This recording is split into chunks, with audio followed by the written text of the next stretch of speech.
September 8th, 1900. More than 3,600 buildings were destroyed, and an estimated 6,000 to 12,000 deaths were recorded in Galveston, Texas. A booming city witnessed its triumph turn to tragedy by the sea.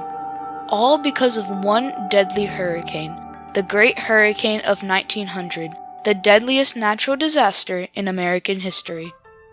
Galveston, located on a narrow island that separates Galveston Bay from the Gulf of Mexico, was the crown jewel of Texas with 37,000 residents. With its natural deep water channel, Galveston was an ideal seaport in Texas. About 1,000 ships called on the port each year, and approximately 70% of the country's cotton crop was passed along the Galveston port, turning it into a major financial and banking hub. A popular tourist destination, Galveston had bragging rights to a number of Texas firsts: the first medical college, post office, naval base, insurance company, electric lights, streetcars, and public library all belonged to this city. Many of the wealthy visited from all over the U.S. to enjoy the beach filled with the warm waters of the Gulf of Mexico. They stayed in grand hotels, including the Beach Hotel, which sadly burned down in 1898. Although the city was booming, it was also very vulnerable. It was ironic that the same sea that made Galveston triumph also brought great tragedy to Galveston. All of its illustrious past seemed to bode well for its future, until the deadliest hurricane in U.S. history changed things forever. On September 4th, 1900, the Galveston office of the National Weather Bureau began receiving warnings from the Bureau's central office in Washington, D.C. about the storm over Cuba. Due to the lack of correct predictions by the Weather Bureau, forecasters believed that the storm would not hit Galveston and would exit in the Atlantic Ocean. Even before the storm, the idea of a seawall had come up, but Dr. Isaac Klein, the chief meteorologist at the Galveston office of the U.S. Weather Bureau, had disregarded it, as he believed that an intense hurricane could never strike Galveston. So during Dr. Klein's time as a meteorologist, the tools were very basic and very simple. You were able to take temperature readings, you were able to take humidity readings and wind readings, but you would have to use a stopwatch to clock waves and the period of waves. Now we have buoys all over the place that can measure that in real time. So the tools that Isaac Klein were using back then were just very basic and very localized. He didn't have access to a whole library of observations from all around the region and all around the country that he could tap into in real time. Since its formal founding in 1839, the city of Galveston had weathered numerous storms, which it had survived with ease. Most Galvestonians believed any future storms would be no worse than the previous ones and did not perceive the approaching storm as a serious threat. Few people evacuated across Galveston's bridges to the mainland, and the majority of the population was unconcerned by the rain clouds that began rolling in by the mid-morning of September 8th. The storm of September 8th, 1900 was certainly not the first hurricane that Galveston weathered. There was a hurricane in 1867 that caused flooding throughout the island streets. There was another hurricane in the 1880s that caused a certain amount of damage, but nothing to the extent that the 1900 hurricane caused.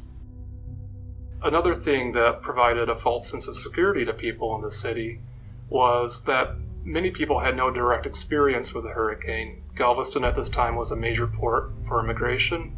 There were people coming in from Europe, from other parts of the world, from other parts of the United States, and many of these people, I imagine, had no direct experience with the hurricane before, didn't know the amount of damage that such a storm could cause.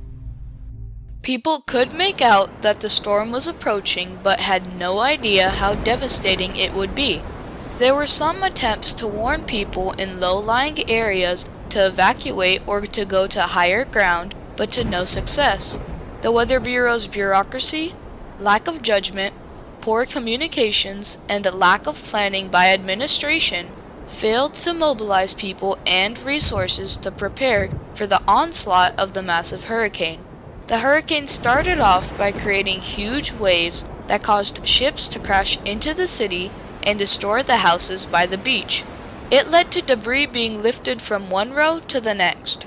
It became a death trap in the city, with debris flying over their heads at 84 miles per hour. At that time, the highest point in the city of Galveston was only 8.7 feet.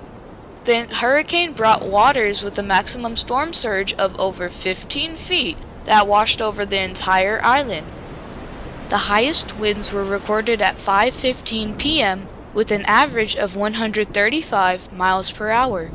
Even though the devastating hurricane only lasted from 5 p.m. to 11 p.m., the damage caused by it was beyond reckoning.